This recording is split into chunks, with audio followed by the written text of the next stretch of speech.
This might be one of the dumbest things that I've seen on the internet. Now, normally my cadence for uploading videos is Wednesday and Friday, but you get a special bonus video today at 8 in the morning because I am truly shocked by what I'm about to show you. Okay, so this gentleman here is Daniel Stenberg. He is the maintainer of curl. Curl is this program in Linux, if you're not a Linux person, where you can literally go and via the command line get websites, right? You submit an HTTP request and it returns the contents of the data. Very common for curl to be used in testing environments or for pen testing. It's a way to programmatically hit websites.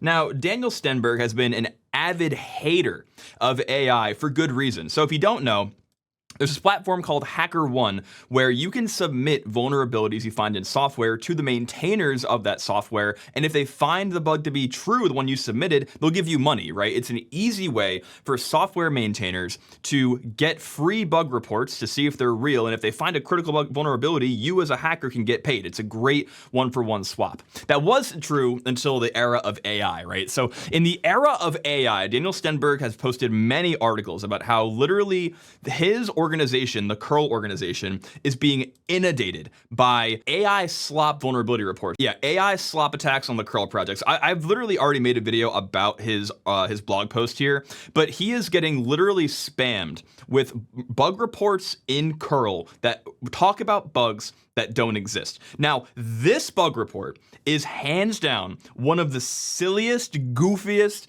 ridiculous, most insane AI bug reports that I've ever seen, and I want to talk about exactly why. Okay. This gentleman here, I'm not going to try to pronounce that name. I discovered a critical stack-based buffer overflow vulnerability in curl's cookie parsing mechanism that can lead to remote code execution. The vulnerability occurs when processing maliciously crafted HTTP cookies, affecting all applications that use libcurl for HTTP requests. So, like, right off the bat, if that's a real bug, that's a big freaking deal, right? That means that a malicious web server can, when you curl the web server, give you a cookie, and that cookie will give the web server code execution on your computer. It means they can hack you by just you curling them. It's a huge issue, a huge vulnerability if that exists.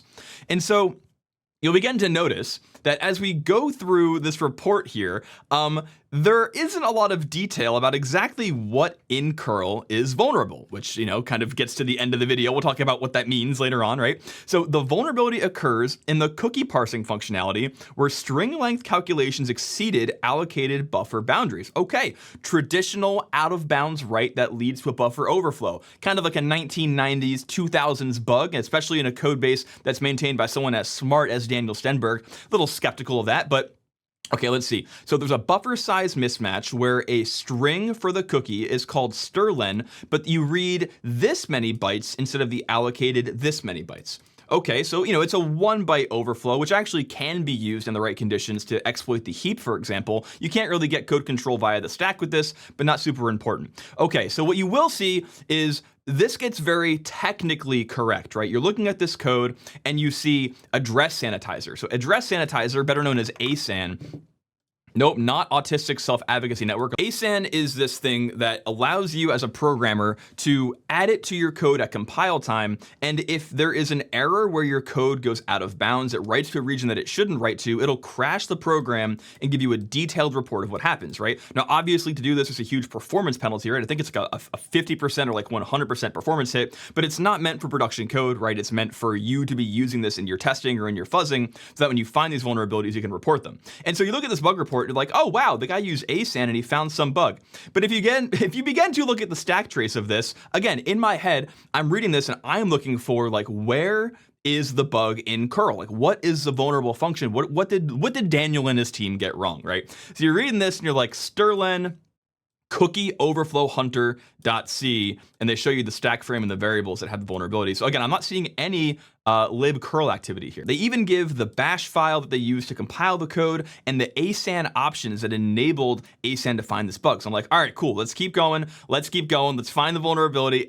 And then we start to see a couple emojis, and I'm like, oh boy, all right. So the minute you begin to see emojis in a report or emojis in code. And to be completely transparent, right? I've vibe coded. I've literally used Cursor to write applications, and you can literally see in the tests that I've written, that the AI has written, it will put emojis in the test, and it'll be like printing out like looking for bugs, and it'll like, you know, have like binoculars. So it screams AI, okay? And yes, of course, today's video is sponsored by me, yours truly. Guys, I honestly believe that if you want to be a good programmer or a good cybersecurity analyst, you have to know how computers work at the fundamental level. And in my opinion, the best way to learn how the computers work is to learn a language like C or learn a language like assembly. Now, on Low Level Academy, I have courses that do just that. In Zero to Hero C Programmer, we go through and learn the entire C language. And at the end of the course, you make your own little employee database project. And we've recently added a feature where you can go and as you're making commits to your project on GitHub, it will automatically run tests for you and test to see if you've passed the project. And then eventually, if you complete all the modules in the course, you get this cool little certificate here that if I move my fat head, this QR code can be used to cryptographically verify that it is actually your certificate. And guys, if you put your email address right here on the site, you can get a free 3-day C course sent right to you. You'll learn how to write your first couple lines of C to get your feet wet in the world of low-level programming. Anyway, thanks for watching, guys. Let's keep going. And it says, result, check mark, guaranteed crash. This POC produces 100% reliable reproduction of the vulnerability. So I know that it's AI at this point, but I'm like, okay, maybe they found a vulnerability. So I'm looking for the POC. They show them like creating the malicious cookie and them triggering it. And these are all the implications. You get RCE, it affects web browsers, web applications, etc. So I'm like, okay, where is the bug? And so this is the C code that triggers a vulnerability. Now let's go through this line by line and see exactly what is happening. So you include all of your C libraries, you include libcurl, and then you trigger the exact overflow. Okay, so you make a buffer for a huge cookie, you memset the huge buffer with A's, and you don't use a null terminator because that is what triggers the bug. And then you say you call strlen on the huge cookie, which is vulnerable. That doesn't make any sense, but let's continue. And then strlen returned blank bytes, trigger exact overflow. That is the end of the POC. What you will notice in this vulnerability or in this write-up is that they don't call any of the functions in libcurl. So the vulnerability they found in libcurl doesn't trigger libcurl. Weird? Okay, so you look at the ASAN report, and just like we were looking for before, the backtrace in ASAN doesn't go into libcurl. So okay, what?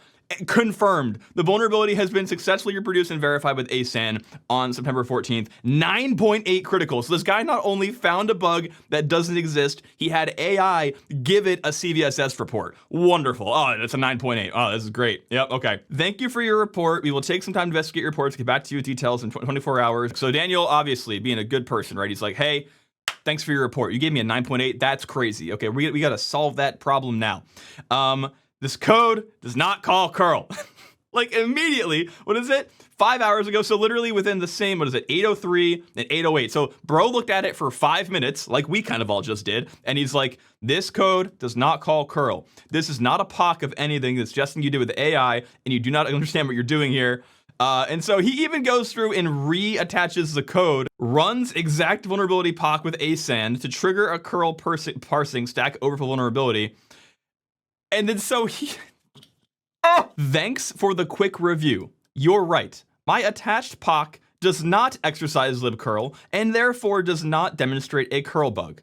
I retract my cookie overflow claim and apologize for the noise. Please close this report as invalid. Funny report, right? Very hilarious. But for people like Badger, like Daniel, that have to work through this shit, right? It's not so funny because in his AI slop article, right? Not that it's slop, it's called Death by Slop, where he talks about this issue. It's necessary from a security standpoint to go through all of these reports on HackerOne and triage them, right? Like if someone says I have a 9.8 CVSS and a code base that you maintain, you have to triage that, right? And that takes, as Daniel reports in his article, 3 to 4 people up to 30 minutes, sometimes an hour each. Now, obviously, Daniel is getting very good at reading these reports and being like, hey, bro, this doesn't call my code.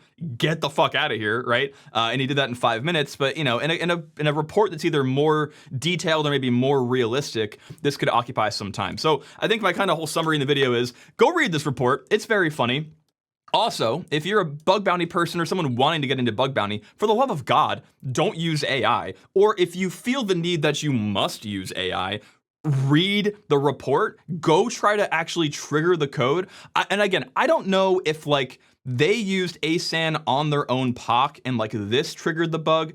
It's probably because Sterlen, yeah, that's what's happening here. So they created a buffer here for 8192, right? So that's the amount of bytes they allocated. They mem set the buffer to all A's, which means they did not null terminate. The way that strings work in C is you put a 0 at the end to say this is the end of the string. And then they called Sterlen on the buffer, which will obviously exceed the buffer. It'll count past the buffer because there's no 0 to tell the string that it's completed. So Sterlen went out of bounds and ASAN caught that, and he's like, oh, found a vulnerability. In Sterlen? No, you found a vulnerability in your POC, dude. You found a vulnerability in your code. Insane stuff here, guys. Anyway, if you like this video, do me a favor, hit like, hit subscribe, and go check out this other video about also more of Daniel Stenberg's woes and AI slop in curl. So we'll see you there. Goodbye.